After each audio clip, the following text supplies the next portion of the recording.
I'm in the middle of the projects with my gun in my hand. Most don't have a choice, so we choose to take a chance. Gambling, what you gonna do when it's time to feed your family?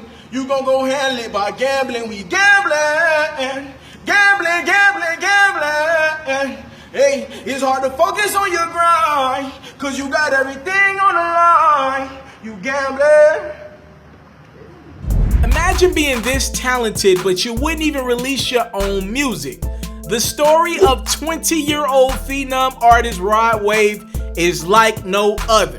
Poetically converting his pain was not easy, but somehow St. Petersburg, Florida's own, has got the spotlight. From stealing cars to stealing the ears of millions with his voice, the story of Rod Wave's success has now been featured.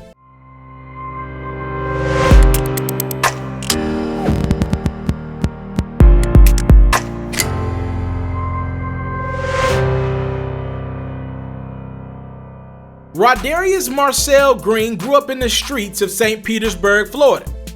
Rodarius' childhood wasn't too different from a normal kid from the hood. It actually might have been a little better.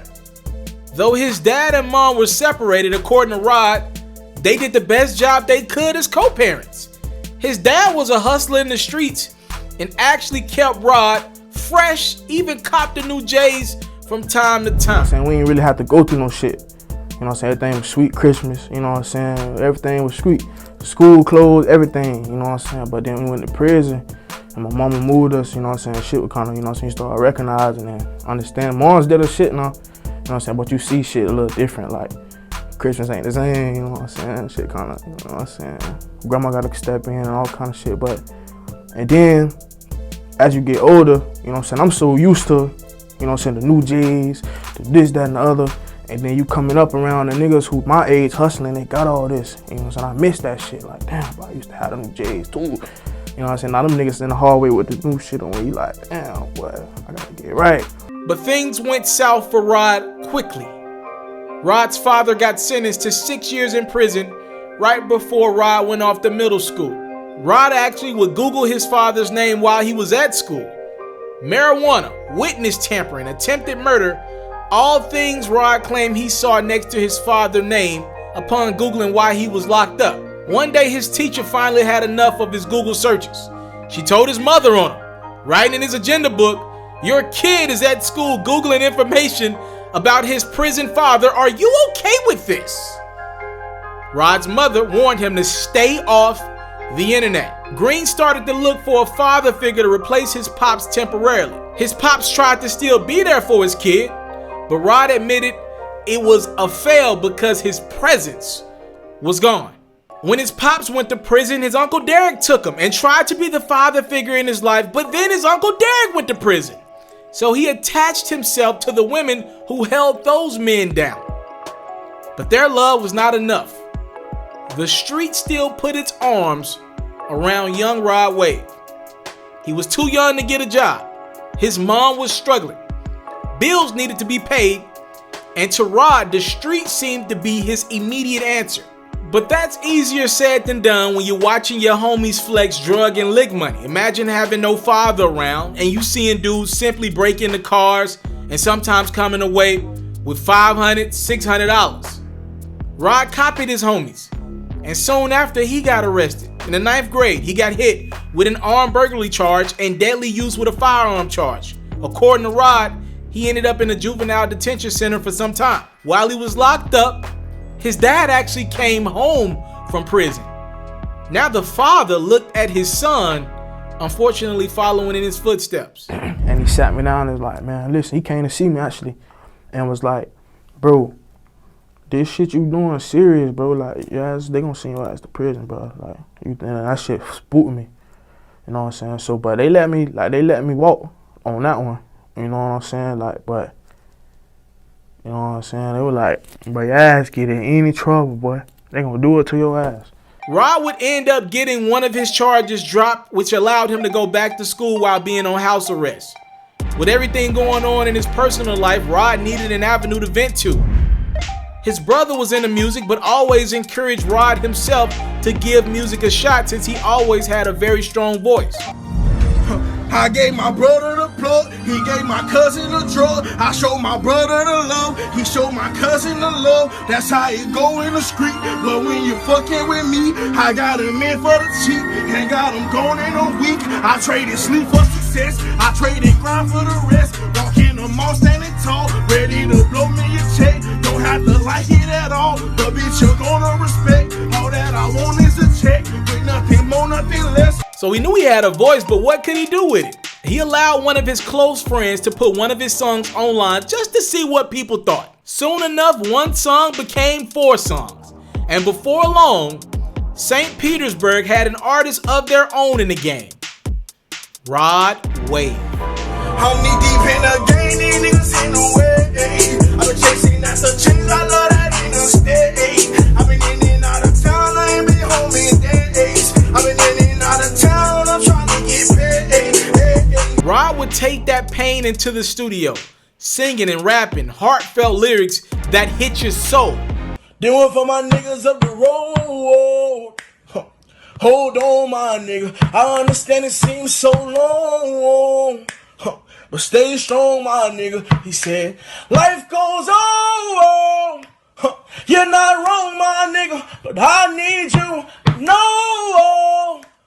You're not alone, my nigga. The only thing with Rod is he's a super shy and reserved person. I don't care who you are, family, friends, even producers from time to time. He does not want you around in that booth when it's time to record. The only person that can stay in the studio with Rod Wave a lot of times when he's recording is his engineer. That's it. One of the projects that Rod put out, entitled PTSD, tackled a multitude of mental issues and disorders that Rod believed everyone as people deal with, obviously post-traumatic stress, social anxiety, and even depression. On one of the more popular records off the project, Rod detailed some of his battles. He said, I don't get along with my peers, I'm at war with myself, so fuck you and everybody else. Okay, I finally get the meaning of fighting demons. Late at night, I ain't sleeping, I'm up thinking. Words on cardboard and a picture in my hand saying, if you see this girl, can you tell her where I am? Yeah, I don't believe Rod Wave's gonna be the meet and greet artist. I think that's safe to say he's not gonna be the meet and greet guy. You know what? I wouldn't be surprised 2, 3, 5 years down the line we look up and Rod is one of the biggest artists in the game. But I also would not be surprised if 2, 3, 5 years down the line we look up and we kind of like, yo, what the heck happened to Rod Wave? He was super talented, but he's kind of just fell off the scene. That's how much he just hates being around other people unless he's on that stage. According to Rod, despite all the success that he's had, he still gets very nervous every time before releasing new music, to the point where he'll legit cut his phone off when he knows he's got new music coming out at midnight because of his fear of rejection. The good thing for Rod, though, usually his fans are pretty receptive to new music from him. They love when they get new music from their guy Rod Wave. I believe the connection stems from the type of music that Rod is making. This is not the moment music. He's making timeless records. One of the things that surprised me with Rod Wave is how serious he takes the craft and integrity in the music that he's putting out. Usually we see artists pop off, they get in the game, and they're so geeked to be able to work with all these artists who really just want a hit record out of you because you the new popping thing. Usually we see those young artists just take all the features from guys that they looked up to as many as possible. But with Rod, he really ain't on that wave. He really doesn't do a lot of features. He's not gonna work with a lot of other artists if he feels like their story just doesn't relate to where he's at with it in life right now.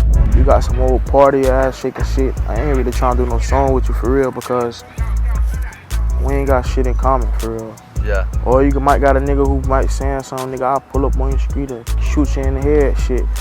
I ain't really fucking with that. You know what I'm saying? I don't really.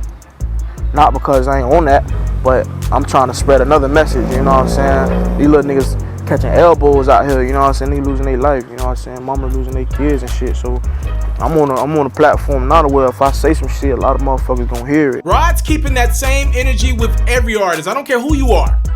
In an interview with Dirty Glove Bastard, Rod even questioned the messaging in a down south legend in Young Jeezy's music. What people misunderstood about that is some people don't want to hear the truth. People scared of the truth. You see what I'm saying? So a nigga like Jeezy, You done lived it. You done Yeah. been there. You know what come with this shit. Yeah. You feel me? So for you to get on a song, tell niggas trap or die. You know, some niggas that's living like that. So he motivating others. But for the other niggas, you supposed to tell them, hey, nigga, if you ain't for that shit, don't even. You know what I'm saying? So for the kids and shit that's coming up, go to school, man. Do something. Cause you ain't gonna get nothing but death. Jail out of this shit. The one artist Rod has always been able to relate to is none other than Kevin Gates. When he was 15, he started DMing Kevin Gates and he obviously didn't get a reply. After years of grinding and consistently putting out music, even performing in front of just a few people at times, the grind paid off. He got recognized by his favorite artist, Kevin Gates, finally DM'd the young artist from St. Petersburg, Florida back. And sometimes you forget your favorite rapper don't even know who you is. You feel what I'm saying? So for me to actually meet him, you know what I'm saying, and really vibe with him and have so much in common with him, bro, that shit was crazy, bro. The two would end up doing multiple records together, including Cuban Links. That video has been viewed on YouTube over 80 million times. Gates enjoyed his time with the young artist so much that he would go on to executively produce Rod Wave's entire ghetto gospel project, and then Gates would triple down on his support of 20-year-old Florida rapper by bringing him on his tour last November.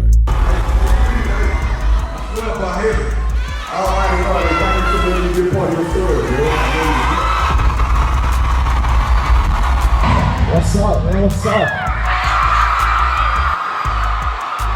Oh, you can come up with this bitch. Check this out, and this is how I feel. This is how I feel, bro. If you ain't listening to Rod Wave, you need to be listening to you some shit with some bop in. I appreciate y'all for fucking with me, you know what I'm saying? We drop shit transmitted the whole night. You know what I'm saying? Fuck that shit. We gonna turn this, you know what I'm saying, for real. The kid who at one point in time was in jeopardy of getting caught in a life of robbery is now a young phenom rapper. He was able to move out of the hood. He's even got spots in multiple places, including Atlanta, Georgia. He bought himself a car. He even bought his mom, the woman who once told him to focus on being a jit, a new car.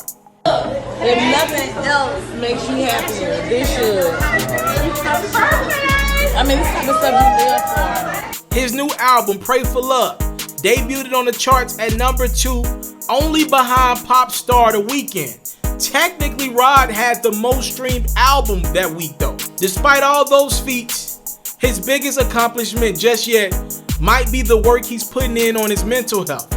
On a new song called The Greatest, Rod was able to encourage himself through his outlet, reminding himself and his fans that they could do anything with the right mentality. They think you'd be who you are, my nigga. They think you take it this far, my nigga. You look like the greatest, you look like the greatest. You look like the greatest, you look like the greatest. Personally, I love when Rod Wave takes me to that place that only few artists can take me to. So my 5 favorite joints from Rod of all time, and it's in order too. #1, Poison is my favorite Rod Wave joint of all time. #2 is something fairly new, The Greatest. #3, I'd probably go Sky Priority. #4, I'd probably go Dark Conversations.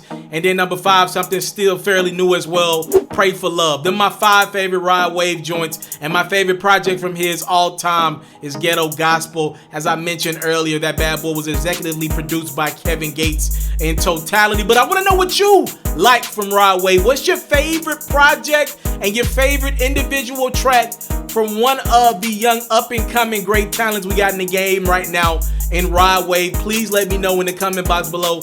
And while you're in the comment box below, make sure you scroll up a little bit more. Subscribe to my YouTube at Itsmrtaliaferro for more in-depth stories like this. If you want me to keep breaking down the lives of some of your favorite artists out there, I need that support. These videos take a lot longer to do than the quick news breaks. Make sure you're also following me on Instagram at Itsmrtaliaferro so we can show these businesses that I'm converting that following over from YouTube to Instagram as well. I thank you so much for the time, love, and support. I don't take it for granted. Salute. I'm out. I'm just a broken-hearted man. Some say it makes no sense. What else can I do? How will I move on when I'm still in love with you? So if one day you wake up and find you're missing me, and your heart starts to wonder where on earth I could be, thinking maybe you'll come back to the place that we meet, and see me waiting for you on the corner of the street.